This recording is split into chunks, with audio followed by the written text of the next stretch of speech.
సిలువను గూర్చిన వార్త నశించుచున్న వారికి వెర్రితనము గాని రక్షింపబడుచున్న మనకు దేవుని శక్తి. 1 కొరింథీ 1:18.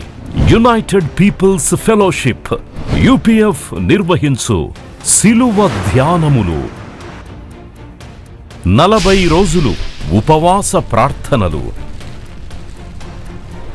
2026 ఫిబ్రవరి 23వ తారీఖు నుండి ఏప్రిల్ 3వ తారీఖు వరకు ఉదయం 4 గంటల నుండి ఉదయం 7 గంటల వరకు Mennonite brother and Bethel church, mission compound, Golconda cross roads, Musheerabad, Hyderabad. ఆహ్వానించువారు ప్రభువు దాసురాలు Joy Cherian garu, senior pastor, UPF Hyderabad. YouTube, Instagram, Facebook మరియు జూమ్ ద్వారా ప్రత్యక్ష ప్రసారం. Zoom meeting ID 9550504718, passcode 7777. వివరములకు 9550504718, 9030757571. అందరికీ ఆహ్వానము. తగ్గింపు. పరిశుద్ధ గ్రంథంలో ప్రభు పదే పదే అన్నాడు, తగ్గించుకోవాలి తగ్గించుకోవాలి తగ్గించుకోవాలని. తను తాను తగ్గించుకునేవాడు హెచ్చింపబడు. మీరు లూకా సువార్త 7వ అధ్యాయము 36 నుండి 39 వచనాలు మనం చూద్దాం. లూక్ 7:36-39. పరిసయ్యుల్లో ఒకడు తనతో కూడా భోజనం చేయవల్లని ఆయన అడిగాను. ఆయన ఆ పరిసయ్యుని ఇంటికి వెళ్ళి భోజన పంక్తిని కూర్చుండగా ఆ ఊరిలో ఉన్న పాపాత్మురాలైన ఒక స్త్రీ యేసు పరిసయ్యుని ఇంట భోజనమునకు కూర్చున్నాడని తెలుసుకొని ఒక బుడ్డిలో అత్తరు తీసుకొని వచ్చి వెనక తట్టు ఆయన పాదముల యొద్ద నిలవబడి ఏడ్చుచు కన్నీళ్లతో ఆయన పాదములను తడిపి తన తల వెంట్రుకలతో తుడిచి ఆయన పాదములను ముద్దు పెట్టుకొని ఆ అత్తరు వాటికి పూసాను. ఆయనను పిలిచిన పరిసయ్యుడు అది చూసి, ఈయన ప్రవక్త అయిన ఎడల తన్ను ముట్టుకున్న ఈ స్త్రీ ఎటువంటిదో ఎరిగి ఉండును, ఇది పాపాత్మురాలు అని తనలో తాను అనుకున్నాను. విశ్వాసి ఇలాంటి తప్పులు చేయకూడదు. అంటే ఈరోజు సిలువ ధ్యానాల్లో మనం తగ్గింపు స్వభావం నేర్చుకుంటున్నాం. ఈ పరిసయ్యుడు అహంకారి, స్వనీతిమంతుడు. అంటే యేసు ప్రభువును ఇంటికి ఆహ్వానించినాడు. ఎందుకంటే యేసు ప్రభు ద్వారా అనేకమైన అద్భుతాలు జరుగుతుంది. యేసు ప్రభు మరి గొప్ప కార్యాలు చేస్తున్నాడు. ఆ గొప్ప వ్యక్తిని మా ఇంటికి పిలుచుకున్నాను అని ఒక పేరు ప్రజల్లో కావాలని. నామకే వాస్తే అంటారు కదా, దేని కొరకు? నామకే వాస్తే. చాలామంది పనులు చేస్తారు దేనికంటే నామకే వాస్తే, పేరు కొరకు కాదు. కానీ పాపాత్మురాలైన స్త్రీ అలా కాదు. ఆమె పాపం ఆమెను వేధిస్తుంది. ఆమెకు పాప క్షమాపణ కావాలి, ఆమెకు నెమ్మది కావాలి, ఆమెకు సమాధానం కావాలి. ఆమె ప్రభు దగ్గరకు వచ్చింది పాపములు వదిలిపెట్టడానికి. ఆమె ఇష్టపడుతుంది, ప్రభువును ఆరాధిస్తుంది. పరిసయ్యుడు అనుకుంటున్నాడు, నిజముగా యేసుప్రభు ప్రవక్త అయితే ఈమె పాపాత్మురాలని గుర్తించడా, ఎందుకు ఇలాగ అనుమతిస్తున్నాడని మనసులో అనుకుంటున్నాడు. ఈ తర్వాత భాగంలో యేసుప్రభు ఎలాగో ఈ పరిసయ్యునికి జవాబిస్తున్నాడు. పాపాత్మురాలు ఏ విధంగా పాపములు క్షమింపబడి సమాధానం గల దానివై నువ్వు ఇంటికి వెళ్ళాను అనుకున్నాడు. ఇవన్నీ ఈ వాక్యంలో మీరు చూస్తూ ఉంటారు. అంటే దీని అర్థం ఏంటంటే సిలువ దారిలో తగ్గింపు అనే వాక్యం మనం వింటున్నాము. నువ్వెప్పుడు కూడా స్వనీతిని వదిలిపెట్టాలి, పాపులను ప్రేమించాలి, వీలైనంత మట్టుకు రక్షణ సువార్త పాపులకు అందించాలి, వారిని ఏమాత్రము తృణీకరించకూడదు, వారిని ప్రేమించాలి. ప్రభు ప్రేమతో వారిని కూడా నీవు పరలోక రాజ్యానికి నడిపించాలి. హల్లెలూయా. కొందరు అనుకుంటారంట తామే పరిశుద్ధులమని, తక్కిన వాళ్ళందరూ పాపులని అనుకుంటారని వాక్యంలో ఉంది. యెషయా 65:5 వచనంలో ఈ ఇటివారు అంటారంట, వారు మా దాపునకు రావద్దు ఎడముగా ఉండుము. యెషయా 65:5 వచనం, మా దాపునకు రావద్దు ఎడముగా ఉండుము, నీకంటే మేము పరిశుద్ధులమని చెప్పుదురు. వీరు నా నాసికారంధ్రములకు పొగవలెను, దినమంతయు మండుచుండు అగ్ని వలెను ఉన్నారు. దేవుని నాసికారంధ్రంలో పొగలాంటి వారంట ఈ స్వనీతిమంతులు. వారి హృదయంలో భక్తి లేదు కానీ పైకి భక్తి నటిస్తున్నారు. వారు పరిశుద్ధులుగా వారు తమను తాము కనపరుచుకుంటున్నారు. పాపుల మీద వారికి కరుణ కనికరం లేదు. మా దాపునకు నువ్వు రావద్దంటున్నారంట, మమ్మల్ని ముట్టుకోవద్దంటున్నారంట. నువ్వు పాపివి, నేను పరిశుద్ధిని. అంటే అలాంటి అహంకారము, గర్వము వదిలిపెట్టాలి. దేవుడు పాపులను ప్రేమిస్తున్నాడు. యేసు ప్రభు పాపులను రక్షించడానికి క్రీస్తు యేసు లోకంలో వచ్చినాడు. ఇది నమ్మదగినది, ఇది పూర్ణాంగీకారమునకు యోగ్యమైనది. పాపుల్లో ప్రధానుడని నేనని పౌలు భక్తుడు అంటున్నాడు. ఆ పాపి, ప్రధాన పాపి అయిన సౌలు పౌలుగా మారినప్పుడు అనేక మంది పాపులను పరలోక రాజ్యాన్ని నడిపించడానికి సాధనంగా దేవుడు మలుచుకున్నాడు. నీ భక్తి, నీ నీతి, నీ గొప్పతనం ఇవన్నీ కరిగిపోవాలి. నువ్వు ఈ లోకానికి ఉప్పై ఉన్నావనే సంగతి మర్చిపోకూడదు. You should have that type of humility. యేసుప్రభు అంటాడు మత్తయి సువార్త 5వ అధ్యాయము 13వ వచనం, మీరు లోకమునకు ఉప్పై ఉన్నారు. హల్లెలూయా చెప్పండి. నేను ఎప్పుడు అనుకుంటాను ఈ వాక్యం ధ్యానించి, మీరు ఈ లోకానికి కారం, మిరియాలు అనలేదు, ఏమనలేదు, ఉప్పు అని ఎందుకు అన్నాడంటే, ఉప్పు రుచినిస్తుంది, కరిగిపోతుంది. దేవునికి స్తోత్రం. రుచినిస్తుంది, ఘాటుగా లేదు, పౌరుషంగా కాదు, కానీ కరిగిపోతుంది నువ్వు దేంట్లో వేసినా. కానీ ఎంత తగ్గింపుతో వారు కలిసిపోతారంటే, వారు ఈ లోకానికి రక్షణ అందిస్తున్నారు, మార్గాన్ని చూపెడుతున్నారు, జీవ మార్గంలో అనేకులను తిరుపుతున్నారు. వారు తగ్గించుకుంటున్నారు, ఉప్పుగా మారిపోతున్నారు, అనేకుల జీవితానికి రుచిని, సారాన్ని కల్పిస్తున్నారు. దేవునికి స్తోత్రం. హల్లెలూయా. మనము ఒక సంగతి మర్చిపోకూడదు. యేసు ప్రభు తండ్రి కుడిపార్శ్వమందు కూర్చునే విడిచిపెట్టకూడని భాగ్యాన్ని వదిలిపెట్టి మానవ పోలికగా దాసుని రూపము దాల్చుకొని ఈ లోకానికి వచ్చినాడు. అంటే దాసునిగా వచ్చినాడు. He came as servant. Don't forget that servant attitude ప్రతి ఒక్కరికి కావాలి. ఎంత గొప్ప సేవకులైనా, పెద్ద పెద్ద సంఘాలు నడిపించేవారైనా, లేక పెద్ద కుటుంబాలు, లేక పెద్ద స్థాపనాలు నడిపించేవారైనా తగ్గింపు గుణం చాలా అవసరం. యేసు ప్రభువును ముందు పెట్టుకోవాలి. మనం సిలువ తట్టు చూడాలి. ఆయన దేవుని కుమారుడై ఉండి దాసుని రూపం దాల్చుకొని వచ్చినాడు. నేనే పాటి దాన్ని, నేనే పాటి వాడను, నేను ఇతరులకు పరిచర్య చేయాలి, కానీ పరిచర్య చేయించుకోవడానికి కాదు. I have to serve people. నేను ఇతరులకు పరిచర్య చేయాలి అనే జ్ఞానం మనకు ఉండాలి. మత్తయి సువార్త 23వ అధ్యాయంలో వేషధారులను, స్వనీతి మంతులను హెచ్చు కోరేవారిని ప్రభు చాలా ఖండిస్తున్నట్టు మనం చూస్తాం. 23:11 వచనంలో ప్రభు ఖచ్చితంగా చెప్తున్నాడు, మీలో అందరికంటే గొప్పవాడు మీకు పరిచారకుడై ఉండాలి. ఎవడైనా గొప్ప స్థానాన్ని ఆశిస్తే వాడు అందరికంటే దాసునిగా ఉంటేనే వానికి ఆ గొప్పతనం దేవుడు ఇస్తాడని. He should be prepared to serve any person, all persons, then God will definitely exalt him. ప్రభు అంటున్నాడు, మీలో అందరికంటే గొప్పవాడు మీకు పరిచారకుడై ఉండవలేను. 12వ వచనం, తను తాను హెచ్చించుకునేవాడు తగ్గింపబడును, తను తాను తగ్గించుకునేవాడు హెచ్చు. మాటికి ప్రభు ఈ మాట చెప్పడం ఏంటి అంటే అంత ఇంపార్టెంట్ అన్నమాట. Always be humble, always be humble. తగ్గించుకోవాలి. మరి మనం ఇతరులకు పరిచర్య చేయడానికి పిలువబడిన వారమని ప్రభు అదే మాదిరి ఈ లోకంలో చూపెట్టినాడని మర్చిపోకూడదు. పౌలు భక్తుడు ఏమంటున్నాడు చూద్దాం. 2 కొరింథీ 4 నుండి నేను చదువుతున్నా. 4 నుండి, దేవుని స్వరూపి అయి ఉన్న క్రీస్తు మహిమను కనుపరచు సువార్త ప్రకాశము వారికి ప్రకాశింపకుండా నిమిత్తం యుగ సంబంధమైన దేవత అవిశ్వాసులైన వారి మనోనేత్రములకు గుడ్డితనము కలగజేసెను.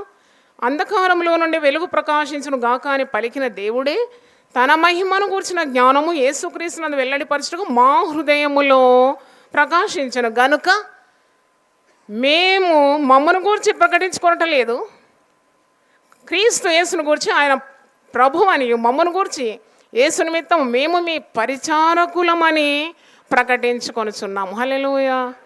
మమ్మల్ని మేము ప్రకటించుకోవడం లేదు. ప్రభు పౌలు అంటున్నాడు, ఎంత గొప్ప సేవకుడు, 14 లేఖనాలు రాసినాడు, ప్రభు కొరకు హతసాక్షిగా మరణించినాడు, ఎన్నెన్ని శ్రమలు పడినాడు ప్రభు సేవ నిమిత్తం. నీ జీవితంలో కూడా ఈ సిలువ దారిలో నువ్వు ఉన్నావు. ఎంత తగ్గింపు ఉండాలంటే నిన్ను గురించి గొప్పలు చెప్పుకోవడం కాదు, నీ సేవలో ఎంతమంది రక్షింపబడినారు, ఎంతమంది అద్భుతాలైనా కాదు, అని ప్రభు ఎంత గొప్పవాడో నువ్వు ప్రకటిస్తూ ఉండాలి. దేవునికి స్తోత్రం. ఎన్ని చూసినామండి మనం. ఆదివారం చెప్పిన బలిష్టమైన తన రెక్కల క్రింద దీన మనస్కులై ఉండినప్పుడు తగిన కాలం అందు ఆయనకు ఒక కాలం ఉన్నది, మర్చిపోకూడదు. He has his own time to lift you. అంతకుముందు నువ్వు దుంకే అవసరం లేదు, అంతకుముందు హడావుడి చేసే అవసరం లేదు, పని లేనే లేదు. Just humble yourself. In the right time God will exalt you. Hallelujah, hallelujah. తగ్గించుకున్న వారే ఇతరులను క్షమించడానికి సిద్ధ మనసు కలిగి ఉంటారు. యేసు ప్రభు అదే మాదిరి చూపెట్టినాడు కదా. సిలువలో అతనికి ఏ స్థానం ఇచ్చినారు? బందిపోటులు ఇరు పక్కలో ఉన్నారు. దొంగలతో కూడా అతన్ని సిలువ వేయడం అంటే అతను కూడా మహా దొంగలా ఎంచబడినాడు, అపరాధిగా ఎంచబడినాడు. అయినా కుడి ప్రక్కన ఉన్న దొంగ అడుగుతున్నాడు, యేసు నీ రాజ్యంలో నన్ను జ్ఞాపకం చేసుకో అంటే యేసు ప్రభులో ఉన్న ఎంత గొప్పతనం గమనించినాడో. ఆ సిలువలో యేసు ప్రభు వేలాడుతూ కుడి ప్రక్కన ఉన్నవాడు నిజంగా యేసు అంటే రక్షకుడు లేక రాజు. నీ రాజ్యంలో నన్ను జ్ఞాపకం చేసుకోమంటే యేసును ఒక రాజుగానే ఎంచుకున్నాడు. దేవునికి స్తోత్రం అంటున్నాడు. అంటే ఎంత మంచి మంచి కార్యాలు ఆ కుడి పక్కన ఉన్న దొంగ గమనించినాడు ప్రభు ఆ ప్రయాసంలో. ఎందుకంటే మొదటి మాట, మొదటి కేక్ ఏంటంటే, తండ్రి వీరేమి చేయుచున్నారో తెలియదు, వీరిని క్షమించు అంటే అప్పటికే ఆ దొంగ మరి గమనించినాడు యేసు ప్రభు యొక్క దైవత్వాన్ని. ఎందుకంటే బాధపడుతుంటే శపిస్తారు కానీ ఎవరైనా క్షమించమని దేవునికి ప్రార్థన చెయ్యరు కదా, శపిస్తారు. కొద్దిగా నొప్పి నీ శరీరానికి ఎవరైనా కలిగిస్తే వెంటనే శాపవచనాలు వచ్చేస్తుంది కదా. కానీ యేసుప్రభు అలాంటి మాదిరి చూపెట్టలేదు. పైగా ఆ దోషులను క్షమించమని తండ్రి అయిన దేవునికి వేడుకుంటున్నాడు. ఇవన్నీ ప్రక్కనున్న దొంగను మార్చేసింది. అంటే ప్రభువులాగా మనం క్షమించాలని మనం నేర్చుకోవాలి. క్షమాపణ మనం ప్రభు దగ్గర నుండి పొందుకోవాలంటే మనం ఇతరులను క్షమించాలని పరలోక ప్రార్థనలో ఉంది. మా రుణస్తులను మేము క్షమించున్న ప్రకారము మా రుణములను క్షమించాలి. క్షమించలేని స్వభావం ఉంటే అది ఇతరులకు కలిగించే కీడు కంటే నీవేం చేస్తున్నావు, ఉపద్రవించుకుంటున్నావు. నీ శరీరానికి కీడు, నీ ఆత్మకు కీడు, నిద్ర లేదు, దేవునితో ఉన్న బంధం తెగిపోతుంది, ఎన్నెన్నో మరి సంకటాలు. కనుక ఈ వాక్యం మీకు ఎప్పుడు గుర్తుండాలి. కోపము మానము, ఆగ్రహం విడిచిపెట్టము, వ్యసన పడకము. You should not have grief in your heart. ఆ గ్రీఫ్ ఎందుకు వస్తుంది? నిన్ను నీవు తగ్గించుకుంటే, నువ్వు దేవుని బిడ్డవని తెలిసి దేవుని చిత్తాన్ని ఈ లోకంలో నెరవేరుస్తున్నావు అంటే నీకు ఎందుకు ఉంటుంది వ్యసనం? నీ మీద తిరగబడే వారిని కూడా క్షమించి వారి కొరకు ప్రార్థించే గొప్ప మనసు నీకు దేవుడు అనుగ్రహిస్తాడు. దేవుని స్తోత్రం. కొందరు చూస్తే ఎప్పుడు మూలుగుతూనే ఉంటారు. కొందరు పురుషులను చూసినాను, స్త్రీలను చూసినాను, ఎంత వాక్యం తెలిసినా కానీ ఎప్పుడు ముఖం మార్చుకొని ఉంటారు.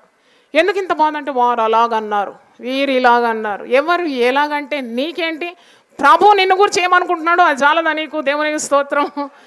1000 మంది పొగిడేదన్నా ప్రభు నిన్ను గురించి ఒక్క మంచి మాట ప్రభు మెచ్చుకొని వాడే ధన్యుడై ఉన్నాడు కదా. దేవునికి స్తోత్రం. అందుకే పేతురు అంటాడు, ప్రభువా నేను ఎన్ని మార్లు నా శత్రువును నేను క్షమించాలి? మత్తయి సువార్త 18వ అధ్యాయము 21 చదవండి. ఆ సమయమున పేతురు ఆయన వద్దకు వచ్చి, ప్రభువా నా సహోదరుడు నా ఎడల తప్పిదం చేసిన ఎడల నేను ఎన్ని మారులు అతన్ని క్షమింపవలేను? 7 మార్లు మట్టుకా అని అడిగిన. అందుకు యేసు అతనితో ఇట్లా, నేను 7 మార్లు మట్టుకే కాదు 70 ఏళ్ల మారుల మట్టుకు అని నీతో చెప్తున్నాను. పేతురు అడుగుతున్నాడు. ఆనాడు రబ్బీలు బోధించేదట యూదులకు ఏంటంటే, ఏ వ్యక్తి అన్నా తప్పు చేస్తే 3 సార్లు క్షమించాలి, 4వ సార్లు పగ సాధించుకోవచ్చని నేర్పించేదట. పేతురు wanted to be a little bit greater than all those people. 3 సార్లని నేను నేర్చుకున్నాను, మరి ఇప్పుడు ప్రభు దగ్గర పోయి నేను 7 సార్లు క్షమించవచ్చా అని అడుగుతాను. ప్రభు మెచ్చుకుంటాడు, సరే అంటాడేమో అనుకున్నాడు. కానీ ప్రభు ఏమన్నాడు? 7 సార్లు కాదు, 7 అంటే పరిపూర్ణ సంఖ్య అని అనుకున్నాడు పేతురు. 7 సార్లు క్షమిస్తే చాలని. ప్రభు అంటున్నాడు ఎన్నిసార్లు క్షమించాలని? 77 మార్ల మట్టుకు. అంటే క్షమిస్తూనే ఉండాలి. There is no limit for your forgiveness. మారు మనసు పొంది నీ తట్టు తిరిగి క్షమించమన్నప్పుడు క్షమిస్తూనే ఉండాలి. కొందరు మారు మనసు పొందకుండా క్షమాపణ అడుగుతారు, వారిని క్షమించి అర్థం లేదు. 10వది చెప్తున్నాను, కృతజ్ఞత గల మనసు కలిగి ఉండాలి. సిలువ దారిలో ఎప్పుడు హృదయం కృతజ్ఞతతో నింపబడాలి. A grateful heart is a humble heart. If you have a grateful heart that means you are always humble. కృతజ్ఞత కృతజ్ఞత కృతజ్ఞత. ఈ స్థితికి మమ్మల్ని తెచ్చినావు, నీకు స్తోత్రం. మాకు ఆహారం ఇచ్చినావు, స్తోత్రం.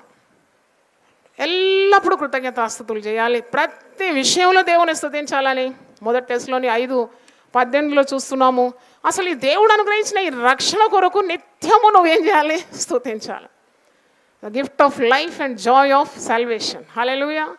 ఈ జీవితము అనే ఈ వరము ఈ రక్షణ సంతోషం కొరకు. అందుకే అంటాడు, ఏమి తీసుకొని నీ సన్నిధికి నేను రాగలను. హల్లెలూయా. బాధలు రాగానే నువ్వు వాగ్దానాలు, శ్రమ రాగానే నామాలు, ఆత్మీయ జీవితంలో ఆదేశాలు, ప్రార్థన, వాక్యము, సహవాసము. మరి అన్యులకు లేదు కదా ఇలాంటి భాగ్యం. అందుకొరకే దేవుడు నీకు అనుగ్రహించిన రక్షణ కొరకు నీవు కృతజ్ఞతాస్తుతులు చెల్లించు. ఆయన అనుగ్రహించిన శ్రేష్టమైన ఈవులు అనుభవిస్తున్నావు కాబట్టి స్తుతులు చెల్లించాలి. ఇంతగా దేవుడు నిన్ను కాపాడుతున్నాడు. నీ శరీరానికి రక్షకుడుగా ఉన్నాడు, ఆత్మకు రక్షణగా ఉన్నాడు, ప్రాణానికి రక్షకుడిగా ఉన్నాడు. ఆత్మ, ప్రాణము రక్షణ, మరి శరీరము రక్షిస్తూ ఉన్నాడు. కాబట్టి నువ్వు ఎప్పుడు దేవునికి ఏం చేయాలి? స్తోత్రము చెల్లించాలి. హల్లెలూయా. గలతీ పత్రిక 2వ అధ్యాయము పౌలు భక్తుడు స్తుతి చెల్లిస్తున్నాడు. ఎందుకంటే దేవుడు అనుగ్రహించిన సామర్థ్యం కొరకు. నా సొంత సామర్థ్యం అనడం లేదు, కానీ దేవుడు నాకు అనుగ్రహించిన సామర్థ్యం కొరకు దేవునికి స్తోత్రం. 2:9 సున్నతి పొందిన వారికి అపోస్తలుడవుటకు పేతురునకు సామర్థ్యం కలగజేసిన వాడే అన్యజనులకు అపోస్తలుడవుటకు నాకును సామర్థ్యము కలగజేసినని వారు గ్రహించినప్పుడు. అంటే ఎంత కృతజ్ఞత. నేను గొప్ప సేవ చేసినాను అని అనడం కంటే దేవుని పరిచర్య చేయడానికి, గొప్పగా చేయడానికి దేవుడు నాకు సామర్థ్యము కలగజేసినాడు. స్తుతి, ఘనత, మహిమ ఎవరికి చెల్లునుగాక? దేవునికి. హల్లెలూయా. హల్లెలూయా. నడు ఇరగొట్టి పడక మీద పడేస్తే ఏం సేవ చేస్తారండి? ఏం చేయలేము కదా. అంటే క్షణక్షణం నేను కాపాడి ఆరోగ్యం ఇచ్చి, త్రాణి ఇచ్చి, బలం ఇచ్చి, పరిశుద్ధాత్మనిచ్చి, జ్ఞానం ఇచ్చి, సామర్థ్యం కలగజేసి గొప్ప పరిచర్య చేయడానికి ఆయనే నీకు సహాయం చేస్తున్నాడు. కాబట్టి కృతజ్ఞతాస్తుతులు ఆయనకు చెల్లించాలి. నేనేమై ఉన్నానో అది కేవలం దేవుని కృప ద్వారా అని తగ్గింపుతో ఒప్పుకోవాలి. సిలువలో ఆయన చెల్లించిన గొప్ప బలియాగం జ్ఞాపకం చేసుకోవాలి. సిలువ లేకుంటే రక్షణ లేదు కదా. సిలువ మరణం లేకుంటే నీకు సంతోషం లేదు కదా. నీ పాపములకు పరిహారం లేదు కదా, పాప క్షమాపణ లేదు కదా. అందుకే సిలువను ధ్యానించాలి. దేవునికి స్తోత్రం. హల్లెలూయా. హల్లెలూయా. అందుకే సిలువను గురించిన వార్త ఇతరులకు అది వెర్రితనంగా ఉంది, కానీ రక్షింపబడుచున్న మనకు అది దేవుని శక్తి. ఇది దేవుని శక్తి. హల్లెలూయా. 116వ కీర్తనలో ఒక మాట నుంచి మాట జ్ఞాపకం చేస్తాను. 116 12 నుండి చదువుదాం. 116 12 నుండి. యెహోవా నాకు చేసిన ఉపకారములన్నిటికీ నేను ఆయనకి ఏమి చెల్లింతును? రక్షణ పాత్రను చేతబుచ్చుకొని యెహోవా నామమున ప్రార్థన చేసేదను. యెహోవాకు నా మొక్కుబడులు చెల్లించేదను. ఆయన ప్రజలందరి ఎదుటనే నేను చెల్లించేదను. హల్లెలూయా. ఆయన ఇచ్చిన రక్షణ కొరకు ఏం చెల్లిస్తావు? ఆయన అనుగ్రహించే ఈ సంతోషం కొరకు నువ్వు ఏం చెల్లిస్తావు? ఆయన తన శిలువ మరణం ద్వారా నీకు నాకు అనుగ్రహించిన నిత్య జీవం కొరకు నువ్వేం చెల్లిస్తావు? రక్షణ పాత్రను చేతపుచ్చుకొని ఆయన నామములో ప్రార్థన, స్తుతి, యాగము, మొక్కుబడులు చెల్లిస్తున్నావు. ఆయన ప్రజలందరి ఎదుటనే సాక్షిగా నిలబడుతున్నావు. చప్పట్లు కొట్టి దేవుని స్తుతిద్దాం. అంటే ఇది ఎందుకు చెప్తున్నానంటే, ఒకరిని తక్కువగా మనం అంచనా ఎప్పుడూ వేయదు. Everyone has the worth. Everyone is valuable. What is your worth? నీ విలువెంత? గట్టి చెప్పండి. మీ విలువెంత? యేసు రక్తం అంతా. అంటే యేసు రక్తం అంత విలువ ఉన్న ఒక వ్యక్తిని తక్కువగా మనం అంచనా వేయడం, తక్కువ చూపు చూడడం అది దేవునికి ఇష్టం కాదని వాక్యం సెలవిస్తుంది. ఎఫెసీయులకు రాసిన పత్రిక 4వ అధ్యాయము 30 నుండి చదువుతున్నాను, 30 నుండి చదువుతున్నాను. ఎఫెసీ 4:30 నుండి. దేవుని పరిశుద్ధాత్మను దుఃఖపరచకుడి, విమోచన దినం వరకు ఆయన యందు మీరు ముద్రింపబడి ఉన్నారు కనుక 31వ వచనం, సమస్తమైన ద్వేషము, కోపము, క్రోధము, అల్లరి, దూషణ, సకలమైన దుష్టత్వము మీరు విసర్జించుడి. ఒకని ఎడల ఒకడు దయగలిగి కరుణాహృదయులై క్రీస్తునందు దేవుడు మిమ్మును క్షమించిన ప్రకారం మీరును ఒకరినొకరు క్షమించుడి. హల్లెలూయా. కానీ తగ్గించుకున్నప్పుడు ఏం చేస్తున్నాడు? హెచ్చిస్తున్నాడు. అందుకే నీవు ఇతరుల గురించి మంచి మాటలే చెప్పాలి ఎప్పుడు. తోటి విశ్వాసుల గురించి you speak always well of others. దుర్వార్తలు ఎప్పుడు కూడా పుట్టించకూడదు. లేని వార్తలు పుట్టించొద్దు. విశ్వాసి, సిలువ మార్గంలో ఉన్నావు. కొందరు లేని వార్తలు పుట్టిస్తారు. చాలా కీడు, శాపము అలాంటి వారి తల మీదకి వస్తుంది, కుటుంబాలకు వస్తుంది. If you don't know anything, keep quiet. నీకు ఒకరి గురించి తెలియకుంటే నోరు మూసుకొని ఉండు, మౌనంగా ఉండు. ఎందుకు లేని ఒకటి పుట్టించి వారి పేరు ప్రతిష్టలు పాడు చేయడానికి ప్రయత్నిస్తున్నావు? అది ఒక విశ్వాసి లక్షణమా? సిలువను మోసే నీకు అది తగునా? ప్రభువు చూపిన మాదిరేనా? కాదు. మంచిది ఏదైనా ఉంటే చెప్పు. కానీ ఒకరి పేరు కానీ కీర్తి కానీ పాడు చేయడానికి ఉన్న ప్రయత్నాలు ఉండకూడదు. దుష్టత్వము, కోపము, ఆగ్రహము ఇవన్నీ వదిలిపెట్టాలి. ఇది విశ్వాసికి తగినవి కావు. దీని ద్వారా పరిశుద్ధాత్మ ఏమవుతుందంట? దుఃఖపరచబడుతుందంట. Holy Spirit will grieve. Do not grieve the Holy Spirit అని ఇక్కడ మనం చూస్తున్నాం. ఆఖరిగా ఒకటి చెప్పి ముగిస్తాను. లూకా సువార్త 9:23 ఒక మాట ఉంది. మరియు ఆయన అందరితో ఇట్లా, నేను ఎవడైనాను నన్ను వెంబడింపగోరిన ఎడల తను తాను ఉపేక్షించుకొని ప్రతిదినము తన సిలువను ఎత్తుకొని నన్ను వెంబడింపవలేను. ఇక్కడ 3 కార్యాలు ఉంది. ఒకటేమో నిన్ను నీవు ఉపేక్షించుకోవాలి. You have deny yourself. Self must die. నిన్ను నీవు ఉపేక్షించుకుంటున్నావు, తగ్గించుకుంటున్నావు, నువ్వు రిక్తునుగా చేసుకుంటున్నావు. ఇంకోటి, ప్రతిదినము నీ సిలువను ఎత్తుకుంటున్నావు. మూడోది, ఎవరిని వెంబడిస్తున్నావు? యేసును వెంబడిస్తున్నావు. దేవుని స్తోత్రం.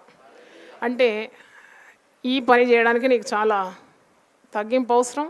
అందుకే గలతీలకు రాస్తూ గలతీ 2:20 ఒక మాట పౌలు భక్తుడు అంటున్నాడు, గలేషియన్స్ 2:20, నేను క్రీస్తుతో కూడా సిలువ వేయబడి ఉన్నాను. ఇక నువ్వు జీవించువాడను నేను కాను, క్రీస్తే నాయందు జీవించున్నాడు. జీవించువాడని నేను కానంటే ఇక నేను ఎవరేమన్నా నీకేంటి? నిన్ను ఎంత బాధలు పెట్టినా నీకేంటి? ఎందుకంటే జీవించువాడవు నీవు కాదు, క్రీస్తే నీలో జీవిస్తున్నాడు. క్రీస్తుతో కూడా నువ్వు సిలువ వేయబడినావు. You are crucified with Christ. అందుకే మనల్ని ఎవరో ఏమో అన్నారని చెప్పి మనకు బాధ ఉండదు. ఒకవేళ వారు అన్నారంటే క్రీస్తే దానికి జవాబుదారి. జీవించువాడని నేను కాదు, నా యందు జీవించువాడేవాడు క్రీస్తే. నేను క్రీస్తుతో కూడా సిలువ వేయబడి ఉన్నాను. దేవునికి స్తోత్రం. దేవుడి మాటలు దీవించును గాక. ఆమేన్. ప్రార్థన చేసుకుందాం. ప్రభువా, సిలువ దారిలో తగ్గింపు అనే అంశం ప్రభువా, మరి 2వ భాగం ఈరోజు విన్నాం. నువ్వు మాతో మాట్లాడినందుకు నేను స్తుతిస్తున్నాను. పాపులను ప్రేమించడానికి నువ్వు ఈ లోకానికి వచ్చినావు. మమ్మల్ని మేము పరిశుద్ధులుగా ఎంచుకోకుండా పాపుల పట్ల కరుణ కనికరం కలిగి పాపులకు కూడా నీ సువార్త అందించడానికి, వారిని నిత్యరాజ్యంలో నడిపించడానికి ఉన్న తగ్గింపు స్వభావము మాకు దయచేయండి. పాపాన్ని ద్వేషించాలి కానీ పాపులను ప్రేమించాలని ప్రభువా, ఆనాడు ఆ పాపాత్మరాలే స్త్రీని పాదములు ముట్టుకున్నప్పుడు నువ్వేమీ ఆమెను ఆటంకంగా పలకలేదు, కానీ ఆమెను క్షమించి సమాధానపరిచి ఆమెను రక్షణ మార్గంలో నడిపించి ఆమె గృహానికి చేర్చినావు. అలాంటి తగ్గింపు స్వభావం మాకు దయచేయమని ప్రార్థన చేస్తున్నాము. మేము ఇతరులకు పరిచయం చేయాలి. మేమెంత గొప్పవారమో ప్రకటించుకోవడానికి కాదు, కానీ మమ్మల్ని సేవ చేయడానికే నీవు ఈ లోకంలో పంపినావని ఒకరినొకరు మేము గొప్పగా ఎంచుకుంటూ, మాకంటే ఇతరులు గొప్పవారని మమ్మల్ని మేము తగ్గించుకుంటూ ఇతరులకు పరిచయం చేయడానికి ఆ యొక్క దాసుని రూపము దాల్చుకున్న నీవు ఏ విధంగా మాకు మాదిరి చూపెట్టినావో అలాంటి మాదిరి మేము ఇతరులకు చూపెట్టడానికి సహాయం దయచేయండి. అలాగే ప్రభువా, ఒకరినొకరు మేము క్షమించుకోవడానికి సహాయం దయచేయండి. ఎన్ని మార్లు అని కాదు, కానీ నిత్యము క్షమించే స్వభావం మాకు దయచేయండి. ప్రభువా, తగ్గింపు హృదయంతో నువ్వు చేసిన ఉపకారాలన్నిటికీ మేము కృతజ్ఞతాస్తుతులు చెల్లించడానికి సహాయం దయచేయండి. మా స్వశక్తి చేత మేము చేసిన కార్యాలని కాదు, కానీ నీ కృప లేకుంటే మేమేమి చేయలేమని, నువ్వు అనుగ్రహించే ప్రతిది కూడా నీ యుద్ధ నుండే వస్తుందని, ప్రతిదానికి కృతజ్ఞత స్వభావం మాకు దయచేయమని ప్రార్థిస్తున్నాము. అలాగే తండ్రి, ఇతరుల గురించి మేము తక్కువ అవగాహన కాకుండా ఇతరులను ఘనంగా ఎంచుతూ కోపం కానీ ద్వేషం కానీ ప్రభువా వ్యసనం కానీ ఇలాంటివేవి కూడా లేకుండా పరిశుద్ధాత్మని దుఃఖపరచకుండా మేము ఇతరులతో మెలగడానికి, ప్రేమతో మెలగడానికి మాకు సహాయము దయచేయండి. అలాంటి తగ్గింపు స్వభావము మాకు ఈ సిలువ దారిలో మీరు దయచేయమని ప్రార్థన చేస్తున్నాం. ప్రభువా, మేము నీతో కూడా సిలువ వేయబడినామని జీవించువారం మేము కాదు, మీరే మాలో ఉండి మమ్మల్ని జీవింపజేస్తున్నారని ప్రతి దినము మమ్మను మేము ఉపేక్షించుకొని నీ సిలువను ఎత్తుకొని నిన్ను వెంబడించాలని ఇలాంటి జ్ఞానము మాకు దయచేయమని ప్రార్థన చేస్తున్నాం. దేవుని వాక్యాన్ని విన్నవారు, టీవీ ద్వారా దేవుని వాక్యాన్ని విన్నవారిని కూడా మీరు దర్శించి ప్రతి ఒక్కరి తల మీద నీ చల్లని హస్తం ఉంచి వారిని ఆత్మీయ జీవితంలో ఎదిగింపజేయమని, గొప్ప శక్తితో వారిని నింపుమని, వారి అవసరతలు కూడా తీర్చమని యేసు పరిశుద్ధ నామములో అడిగి వేడుకుంటున్నాను తండ్రి. ఆమేన్. తండ్రి అయిన దేవుని ప్రేమ, యేసు క్రీస్తు కృప, పరిశుద్ధాత్మ సహవాసం మనందరితో సదాకాలము తోడుగా ఉండును గాక. హల్లెలూయా. ప్రతిదినం దేవునితో నేను. కుటుంబ వ్యవస్థలు, జీవన విలువలు అస్తవ్యస్తంగా మారుతున్న ఈ రోజుల్లో ప్రభువు దాసురాలు రెవరెండ్ డాక్టర్ జాయ్ చెరియన్ గారు దైవ దర్శనంతో ప్రభువు సన్నిధిలో కనిపెట్టి పొందిన 366 విభిన్న ధ్యానాంశములను ప్రతిదినం దేవునితో నేను అనే పుస్తక రూపంలో ప్రపంచానికి అందించారు. ఇది అనేకుల జీవితాలను ప్రభావితం చేసే ఒక విలక్షణమైన గ్రంథము. పరిశుద్ధాత్మ దేవుడు ఈ పుస్తకమును పఠించే ప్రతి ఒక్కరిని స్పృశించి శక్తితో నింపునుగాక. ఈ పుస్తకాలిప్పుడు అందరికీ అందుబాటులో ఉన్నాయి. ఈ నూతన సంవత్సరంలో దీనిని మీరు ధ్యానించండి, మీ బంధుమిత్రులకు ఆత్మీయ బహుమతిగా అందించండి. పుస్తక ప్రతుల కొరకు సంప్రదించవలసిన ఫోన్ నంబర్లు 9550504718, 9030757571.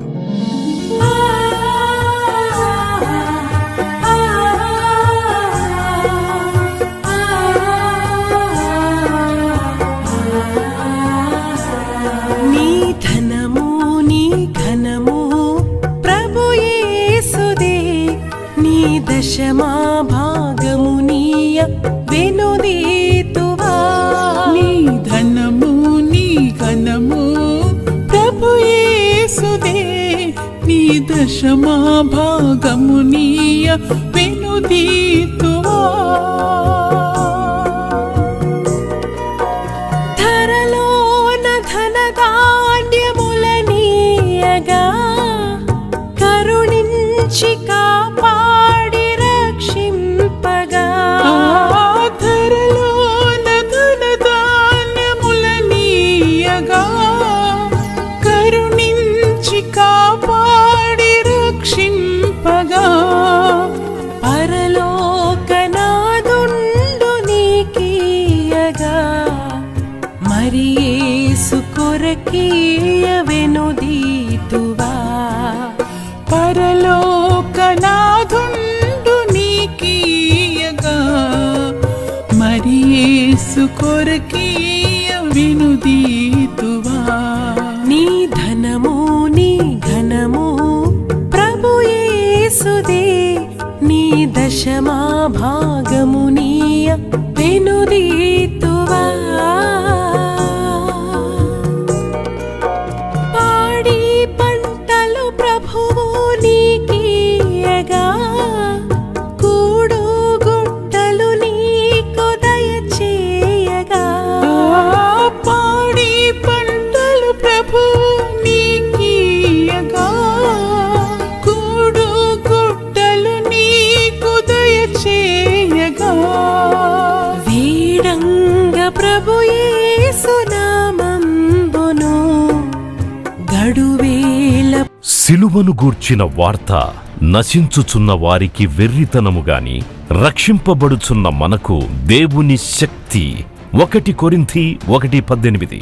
యునైటెడ్ పీపుల్స్ ఫెలోషిప్ UPF నిర్వహించు సిలువ ధ్యానములు. 40 రోజులు ఉపవాస ప్రార్థనలు. 2026 ఫిబ్రవరి 23వ తారీఖు నుండి ఏప్రిల్ 3వ తారీఖు వరకు ఉదయం 4 గంటల నుండి ఉదయం 7 గంటల వరకు Mennonite brother and Bethel church, mission compound, Golconda cross roads, Musheerabad, Hyderabad. ఆహ్వానించువారు ప్రభువు దాసురాలు Joy Cherian garu, senior pastor, UPF Hyderabad. YouTube, Instagram, Facebook మరియు జూమ్ ద్వారా ప్రత్యక్ష ప్రసారం. Zoom meeting ID 9550504718, passcode 7777. వివరములకు 9550504718, 9030757571. అందరికీ ఆహ్వానము.